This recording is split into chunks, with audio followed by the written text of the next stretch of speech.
Hey everyone, welcome back to Crypto Cash. Thanks again for joining me here. Hope you're having a fantastic day. Better day than me here. My voice is evading me, so we're going to try to get through this here. There's going to be a limited technical analysis today, but generally speaking, what we'll look at here is for Bitcoin to effectively break down. And what I mean by that is we're not looking for it to break down, but it would make sense that it would, considering this retest consistently of that 51,000 mark. So we'll talk about that and much more. So if you are new to the channel, welcome aboard. Hope you can learn something today. It might be a good idea to consider enabling closed captions. All right, so let's go ahead and take a look at the last 7 days liquidation, kind of work our way from there. So this is where things kind of, I wouldn't say gets interesting, but it seems pretty obvious that with this heavy concentration at 50,000, we should see one last sweep down to that level, okay? When I say one last sweep, it's not to say that we're just going to bounce from there, but we do have a solid amount of support at 50K, so I wouldn't be surprised if we see some significant, recovery at that point where the price action doesn't want to go much lower. Some people will go, projecting 44,000 or lower, but I don't personally subscribe to that. I think there's possibilities as a worst case scenario for this ascending channel that we're going to talk about, but generally speaking, that's kind of where we're at there. Okay, so let's talk about the bigger picture now that we've kind of prefaced with some liquidation below the price. Oh, to clarify too, there is also liquidation at 53,000. Okay, just a nice safe round number there, 53,000, but I think round number 50,000 just below makes sense for the price to hit that level just based on liquidation being kind of a thing, okay? So let's talk about the daily and the big picture because I was asked to cover or take a look at this ascending channel here, and we can go ahead and look at this and just kind of, draw some conclusions and hypothesize, is that the word? Speaking is difficult, sorry. So again, we got this ascending channel. And the truth is we keep getting rejected by this upper range, right? So it's having trouble breaking through.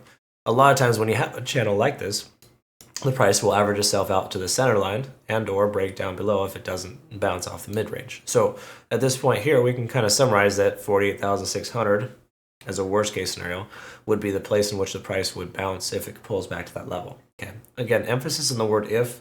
I'm not thinking we're going to see the price pull back maybe that far right away. But again, it would be nice if it just happened, right? So we could just rip that Band-Aid off and go from there. But the truth is here, no one truly knows where we're going to go next. But that is an indication letting us know that could be tested. And of course, subsequently there as well, if you kind of draw it out further down, somewhere between 43 and 44,000, that lower level liquidity that could still be swept may also be a potential reality too. Again, this trend line will continue higher as the price goes sideways, so it'll probably be more like 45, 46,000. But that's generally what we're looking at there. Again, we got this 0.5 Fibonacci level here at about 42,000. So that is a possibility, okay? And so that's pretty much where we're at there in regards to that, okay? So I'm just going to go ahead and remove that to keep it a little cleaner here. Let's look at some traditional indicators, kind of see what's going on. Later this weekend, of course, we'll take a look at the weekly, but the weekly wasn't in terrible shape. So truth is we're still bullish on the weekly, but the daily time frame is looking like we want to have a divergence here. So simply put, MACD divergence mostly formed, but hasn't fully swung down yet. Looking pretty obvious. We can also see stochastic swinging down, money flow index coming down, and traditional RSI lost 70. It does imply the price is more likely to continue further down than it is to go up right now, okay? So careful taking a long right now with most coins. There are some coins doing well, stabilizing, but if Bitcoin can hold 51,000, it's a different story altogether, but right now, at this point, it's kind of the gist, okay? So taking a quick look here at the 4 hour quickly before I lose my voice, we can see that MACD is diverging. Stochastic RSI is trying to swing upwards, but hasn't yet. And then, of course, money flow index and RSI below 50. So those are all bearish signs. Really nothing here telling us that we have significant consideration for taking a long. I know it seems tempting, of course, and might be worthwhile, maybe in the 50 to 49K range, but I would say that 50,000 seems almost inevitable, but I don't want to say that either because we've seen a lot of weird stuff in the market lately, and I wouldn't be surprised it's just a trap for to try to trap a lot of late shorts into the market. So just know that there's a lot of manipulation happening, and today being a Friday before close of business, we should really just wait until the day ends to really summarize what's going on for the weekend, because I do think that if Bitcoin can hold the 51,000 range, 51 to 52, we will see some alts start to recover over the weekend, and it will be like a nice stable situation. Again, a lot of that pending on Bitcoin dominance. We can see Bitcoin dominance is starting to come back up again, so there's that as well. But generally speaking here, we're not in like a fantastic situation here for Bitcoin. It does look like the bottom wants to drop. Okay, taking a look at the hourly just to confirm a couple of things. We'll call it a day here. We can see TD sequential, obviously, Ichimoku cloud. We're below the cloud. Price action is relatively free and clear, and conversion line is below the baseline. So this does imply that a short position is more viable than a long, and that you may want to consider that because, again, we're retesting this level multiple times. So more likely to break to the downside than up. Honestly, at this point, there's not a lot of bullish continuation situations here.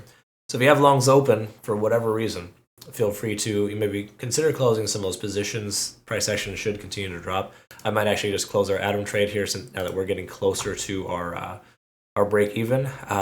It does look like it wants to do well though here, so maybe premature. But generally speaking, if you have some longs open, just pay attention to them. Of course, just consider closing them. I'm not saying the sky's falling here, but these are some pretty bearish signs, and it might be best to kind of respect the fact that we could see a sell-off later today.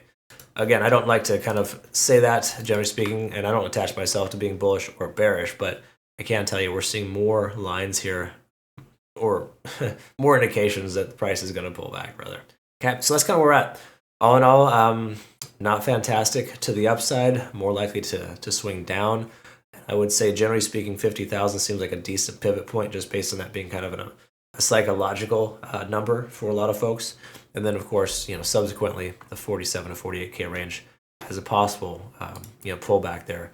Because if we take a look at fib levels here, Elliott Wave, based on fib levels, if this is the top, we could see, again, 44 to 47K as a rough estimate. These are just traditional fib levels based on this situation here. So I wouldn't say that it's like 100% definitive, but we may want to pay attention to that. So I'll post a playout chart here so you can kind of see that. That is a worst case scenario, but again, seems more likely price going to go down than go up. All right. Cool. Well, I made it through one video. That's probably going to be the end of it here, honestly, because my voice is disappearing. So I'll hope you have a great rest of your day. Thanks again so much for watching. Just be patient, folks. It's okay if this is happening. This is completely normal. A pullback would be welcomed, honestly, for not only adding to your spot bag, but just getting a better entry overall for a nice long position later going into the Bitcoin halving. So that's my 2 cents. I hope you learned something today. Thanks again so much for watching. We'll see you in the next one. Have a great rest of your day. Thank you.